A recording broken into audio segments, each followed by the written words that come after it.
Renungan harian ini diadaptasi dari buku renungan harian Star Bina Warga GKI. Hari ini, Michael ditinggal pergi oleh mama papanya yang harus keluar kota karena urusan pekerjaan. Sehingga Michael hanya bersama dengan neneknya saja di rumah. Michael pun merasa takut dan bingung karena harus tidur sendirian di kamarnya.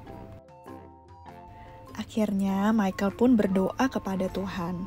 Tuhan Yesus, tolong berkati Michael ya Tuhan, karena malam ini Michael harus tidur sendiri. Tolong sertai Michael ya Tuhan, agar Michael bisa tidur dengan nyenyak malam hari ini. Terima kasih Tuhan, di dalam nama Tuhan Yesus. Amin. Akhirnya setelah berdoa, Michael tidak merasa takut lagi. Ia langsung tidur terlelap di kasurnya. Nah adik-adik, gimana perasaan adik-adik bila adik-adik harus ditinggal sendirian di rumah karena mama papa harus pergi? Apakah adik-adik merasa senang atau malah takut, sedih atau bingung? Dan pastinya adik-adik menunggu-nunggu kapan waktunya mama papa pulang kan? Nah, hal yang sama yang juga dialami oleh murid-murid Tuhan. Setelah 40 hari Tuhan Yesus bangkit, kini waktunya Tuhan Yesus untuk kembali ke surga.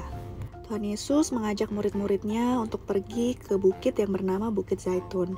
Di sana Tuhan Yesus berjanji bahwa Tuhan Yesus akan memberikan Roh Kudus yang akan menyertai murid-murid Tuhan Yesus. Setelah itu Tuhan Yesus pun naik dan terangkat ke surga, di mana para murid-muridnya menyaksikan dengan mata mereka sendiri. Setelah ditinggal Tuhan Yesus naik ke surga, murid-murid Tuhan Yesus merasa takut dan bingung.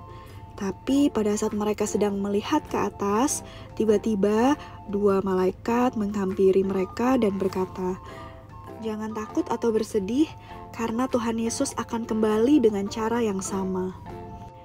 Murid-murid pun merasa sukacita dan mereka akhirnya pulang dan mereka memberitakan Injil tentang kebenaran firman Tuhan.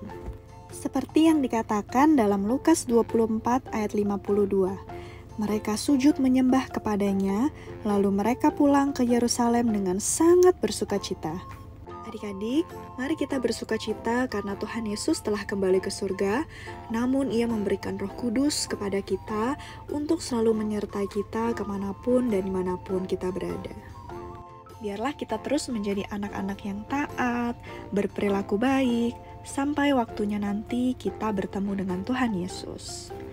Yuk mari kita lipat tangan dan kita berdoa. Tuhan Yesus, kami bersyukur ya Tuhan dan bersuka cita karena Tuhan Yesus telah kembali ke surga. Namun Tuhan Yesus memberikan kami Roh Kudus, yaitu penolong untuk selalu menemani kami. Biarlah kami bisa terus menjadi anak-anak yang taat pada firman Tuhan. Di dalam nama Tuhan Yesus kami telah berdoa dan mengucap syukur. Amin.